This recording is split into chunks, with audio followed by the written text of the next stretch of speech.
స్టూల్స్లో otherwise major problems లేవు అంటే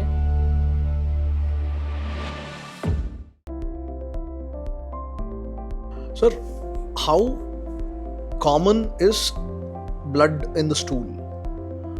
Motion pass చేసేటప్పుడు బ్లడ్ అనేది how common it is? Can people actually ignore it once year లేకపోతే once month జరుగుతుంటే, or should it be considered seriously? మామూలుగా కామన్గా blood వచ్చింది స్టూల్స్లో అదర్వైజ్ మేజర్ ప్రాబ్లమ్స్ లేవు అంటే పైల్స్ ఆర్ ఫిషర్ అనుకుంటాం అనమాట.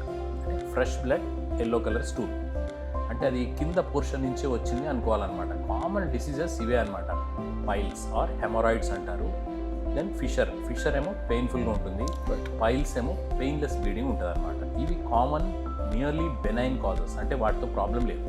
కానీ ఎవరైనా కొంచెం ఎల్డర్లీ పర్సన్కి వచ్చింది బ్లడ్ అంటే ట్యూమర్ ఉందేమో అని చూడాలన్నమాట. కొలోనిక్ ట్యూమర్ ఆర్ రెక్టల్ ట్యూమర్ ఉంటే క్యాన్సర్ అనమాట. క్యాన్సర్ వల్ల బ్లీడింగ్ రావచ్చు, వారికి మనం అడిక్వేట్ టెస్టింగ్ చేయాలి. సో బ్లడ్ వచ్చినప్పుడు ఎప్పుడు మనము ఇగ్నోర్ చేయడానికి వీల్లేదు, ఈవెన్ చిన్నపిల్లల్లో కూడా.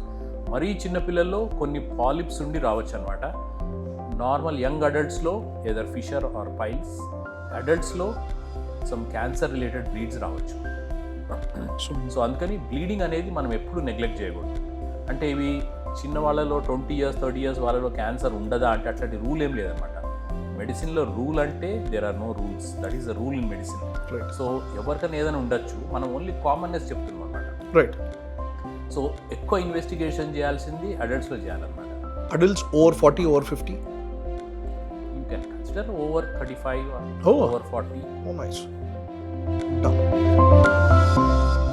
If you found this video useful, like, comment, and subscribe for more health updates.